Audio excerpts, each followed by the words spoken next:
Lubos ako nagpapasalamat sa inyong lahat sa inyong patuloy na pagtitiwala sa aking liderato sa pangkat na ito.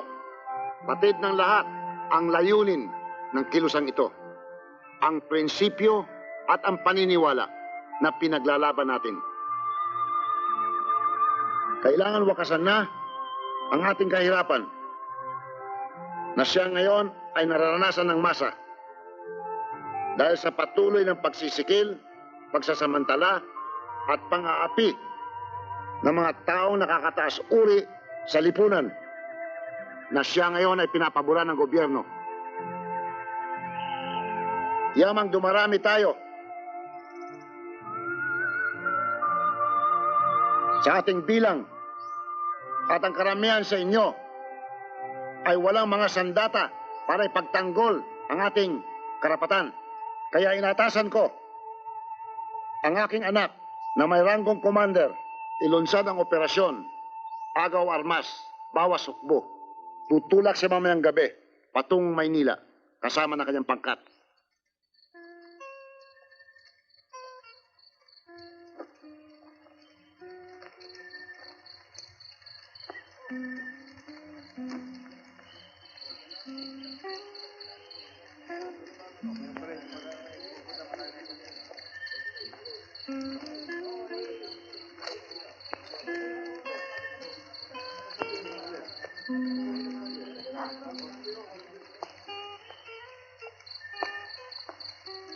Samambal, binabati ka nga pala namin sa iyong bagong tungkulin bilang isang commander. Naniniwala kami ni Kalidja na ikaw ay magiging isang tanyag na leader dahil sa iyong pagiging masigasig at dedikasyon sa iyong panunungkulan. Bago ka lumisan, nais naming ipaalam sa iyo na ang lahat ng naituro mo sa amin ay mananatili sa aming mga puso at damdamin. At namulat ang aming kaisipan dahil nakita namin ang iyong maalab na paninindigan at paniniwala na ang importante sa lahat ay ang paglingkuran ng inang bayan. At hindi namin makakalimutan ang paliwanag mo patungkol sa dialectical materialism. Bilang isang dating guro, ako'y kumbinsido sa filosofiyang ito. At ka, Teresa, huwag din natin kaliligtaan ang sinabi ni Commander Barro na ang relihiyon ay parang opyo sa mga tao. At dapat mawala o mabura sa kaisipan ng tao na mayroon Diyos.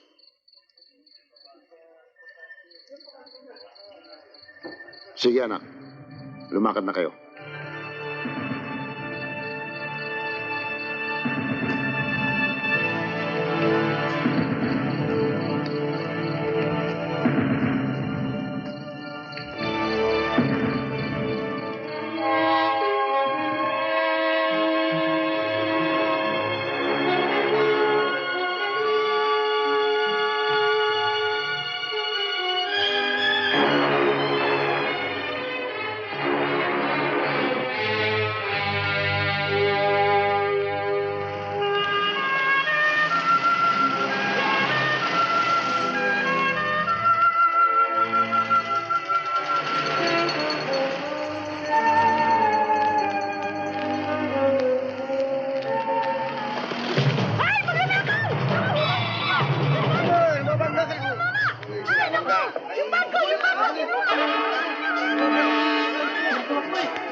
Ale, bag niyo. Maraming salamat, anak, ha? Tanggapin mo itong maliit kong pabuya sa'yo. Oh, tanggapin mo ito. Kawang ka ng Diyos, anak. Salamat, Mrs. Pagpalain ka ng Diyos.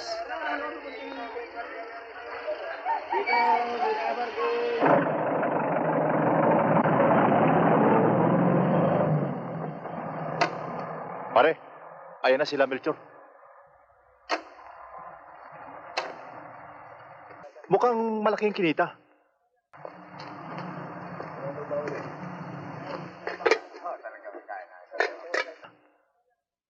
Dilensya natin para makatsibog tayo. Oo nga, tomgum-tomgum na ako eh.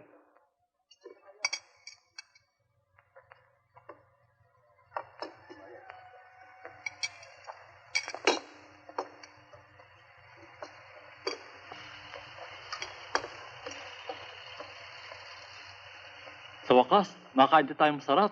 Oo nga.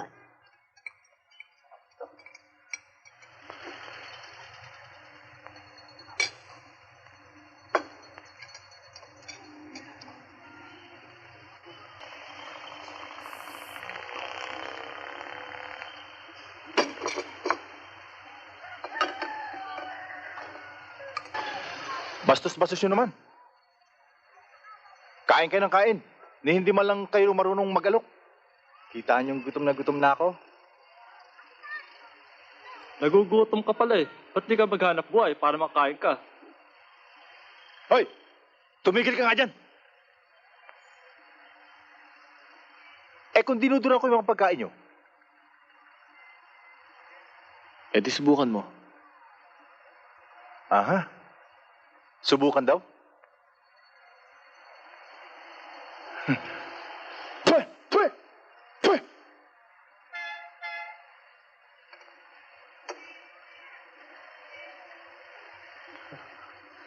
Eh di lamunin mo to. Tarantado ka no, ha?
Wala pa ba si Commander Baltazar?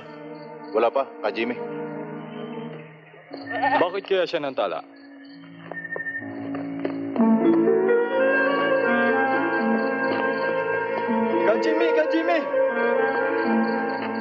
Kajime!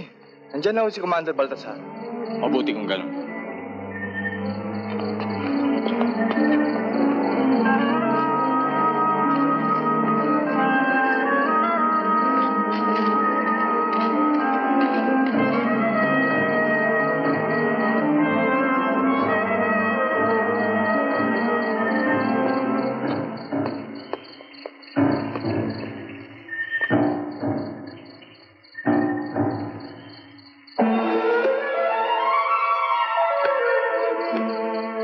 Commander, matagal ka na namin hinihintay. Naririto sa akin ang mga plano na isasagawa natin.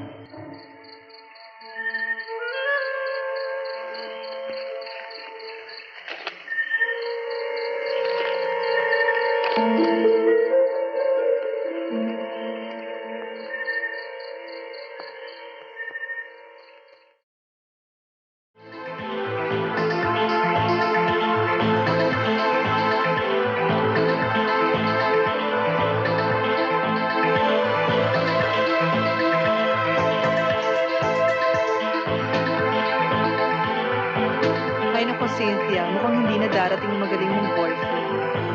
Oo nga eh. Hanggang ngayon wala pa siya. Pero hindi, darating yun, nag-promise siya sa akin eh. Baka naatraso lang.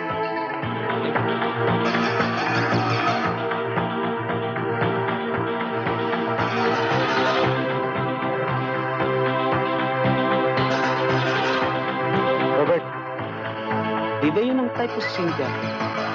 Lapitan mo na. Habang wala pa si Gas, isaya mo na.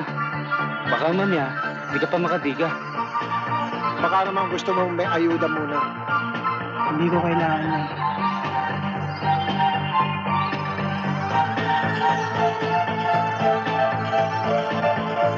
Wait, tignan natin kung anong gagawa niya si Robert.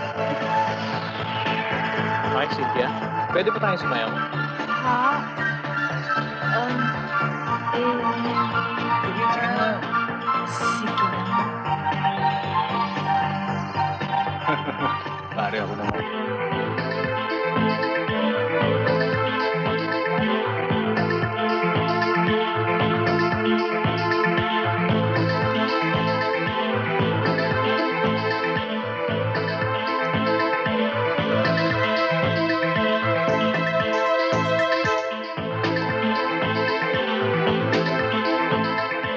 Hey guys, Cynthia's been waiting for you. Ayun siya, oh.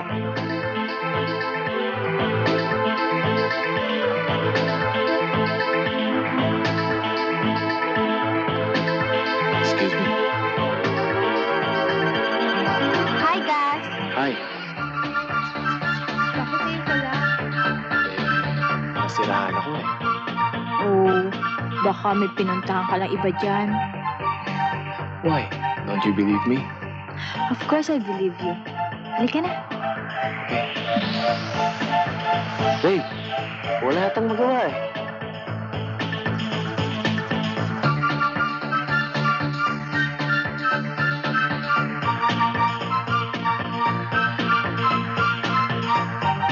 Robert, piniya ka? Binastos ka, nakita ko. Ang hayop na gas na yun. Kung ako yun, hindi papayag. Babawit babawi ako.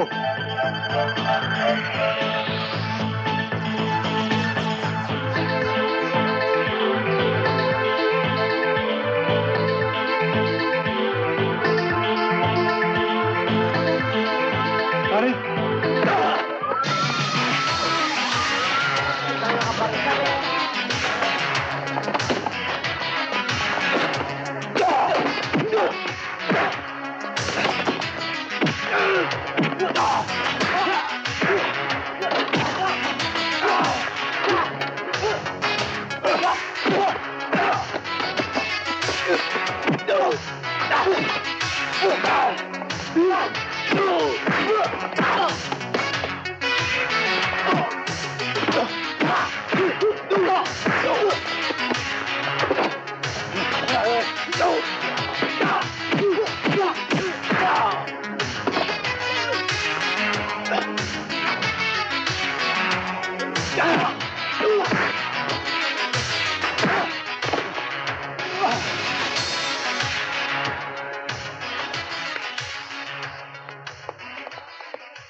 Come on. Let's continue the fun. Let's enjoy. Music.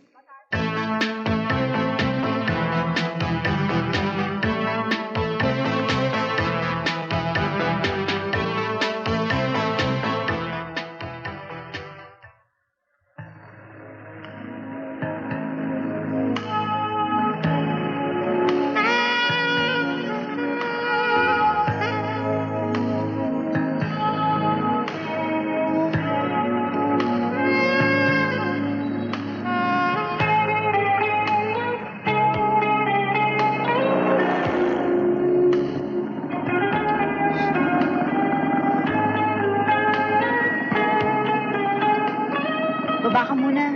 Hindi na. Ha? Eh, kailan ulit tayo lalabas? Tatawagan na lang kita.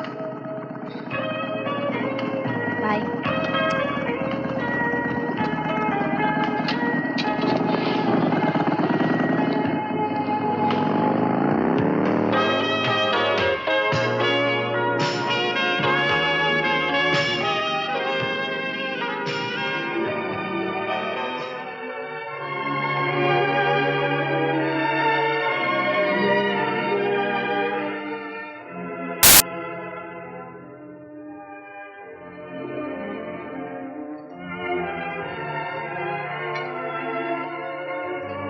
Adrian, nakahanda ng almusal, honey. Yes, I'm coming.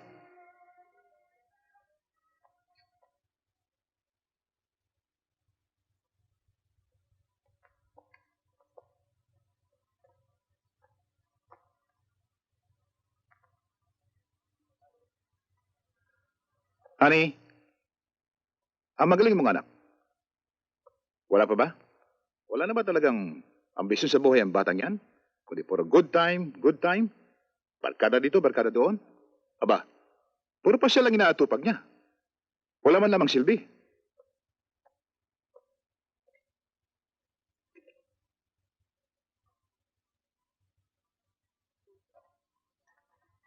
Adrian, don't be so hard on your son. Alam mo naman, nagbibinata yung tao. Huwag kang mag-alala. He'll grow up. He'll get over this stage. Just be patient with him, huh, honey?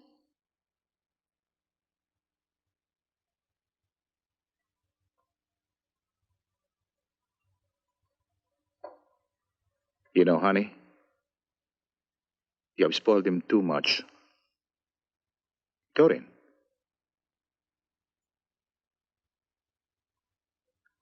You will suffer the consequences. May kasabihan nga, he who spares the rod hates his son, but he who loves him is careful to discipline him.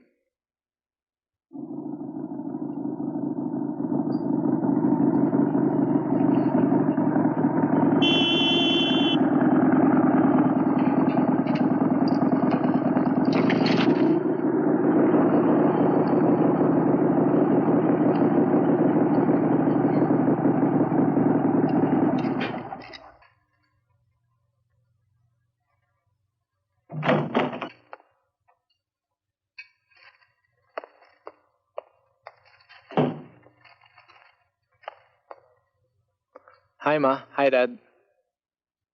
Hoy, magaling na lalaki. Mabuti umuwi ka pa. Halika nga't mag-usap tayo. Dad, pwede ba mamaya na tayo mag-usap? Pagod ako eh. Nakita nga pagkasalbahin ng batang ito. Ni wala kang galang. Ni wala kang respeto. Ni wala kang modo. You cannot do this to me. If I want to talk to you now, I mean now.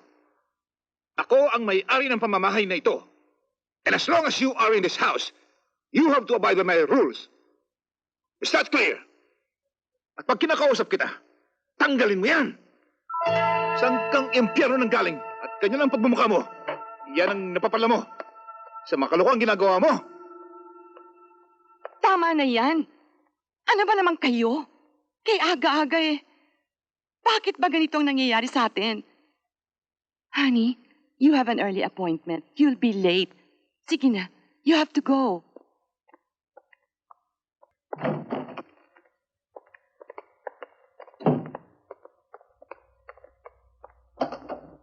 Anak, kumain ka na ba? Anak!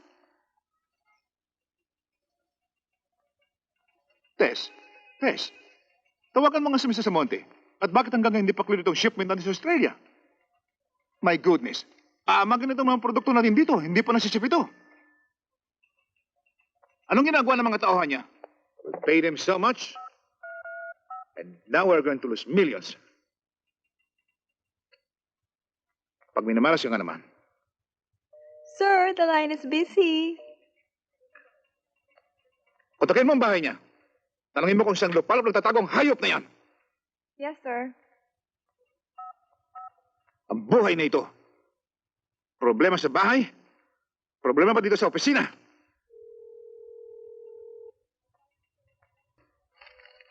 Alam mo, Mami, sawan-sawa na ako sa kabubungangan ng Daddy.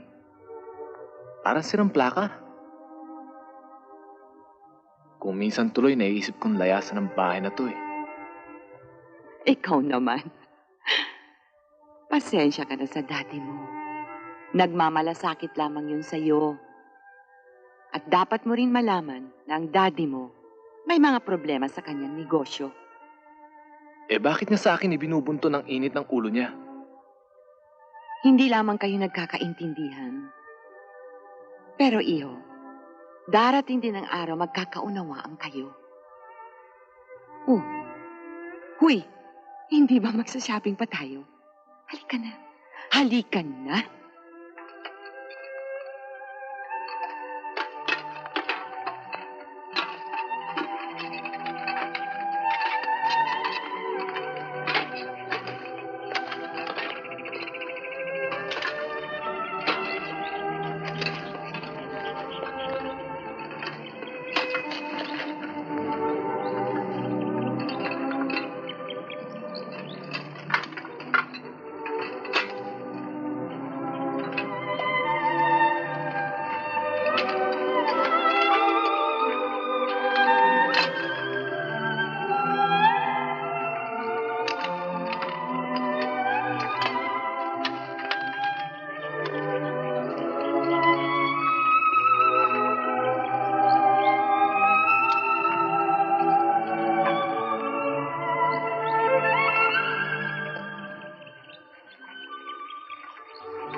Sarah? Sarah? Wala pa ba yung taxi? Wala pa. Malilate na ako nito. Makaiwan na ako ni Joyce sa airport. Magtatampo yung pag hindi ko sinundo. Saan ba siya manggagaling? Sa Davao. Siya yung best friend ko nung high school. Sige na, mag-abang kang taxi. Hindi na kailangan. Andiyan yung kotse ko. I can take you anywhere you want to go. Sarah, pakitingin mo nga yung taxi. Paano ka nakapasok dito? That's my secret. May magic ako. Hindi, biro lang. Nakita ko kasing bukas yung gate nyo. Tumuloy na ako. I hope you don't mind. Bakit ka nandito? Wala, dumalaw lang. Saka para humingi ng paumanhin sa inasal ko sa party. I was drunk. Please forgive me. Yeah, it's okay, pero sana naman tumawag ka bago ka nagpunta rito. Kasi pag nagkasabay kayo ni Gus, malaking gulo yun. Ano ba naman masama sa ginawa ko? Masama bang dalawin ng babaeng crush mo? Robert, alam mo naman boyfriend ko si Gus, no? You cannot come here anytime you want. And besides, mahal ko siya. I can never exchange him for any other man, okay? Eh, yun na nga hirap dun eh. Eh, ikaw. Sigurado ka ba mahal ka niya? Hey. What are you trying to suggest? Cynthia, hindi sa sinisiraan ko si Gus. Pero Gus, he's not the faithful type. Baka isa ka lang sa kanila. Cynthia, walang makuhang taxi. Natuloy kasi ang welcome bayan ngayon. Naku, paano na to ngayon? Can I offer you a ride? After all, what are friends for? Sige. Sumunod ka. Sara mo yung gate, ha? Let's go.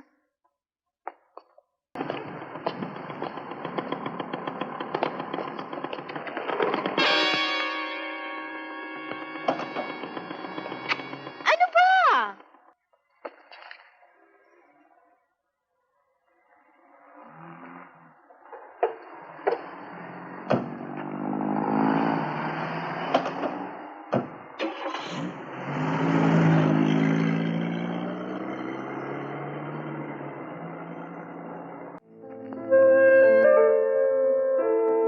Intindi mo sana, Vicky, itong mga sasabihin ko sa'yo.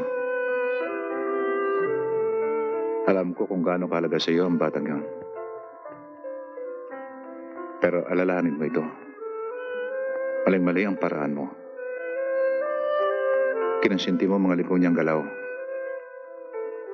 Kaya, maabuso sa tuloy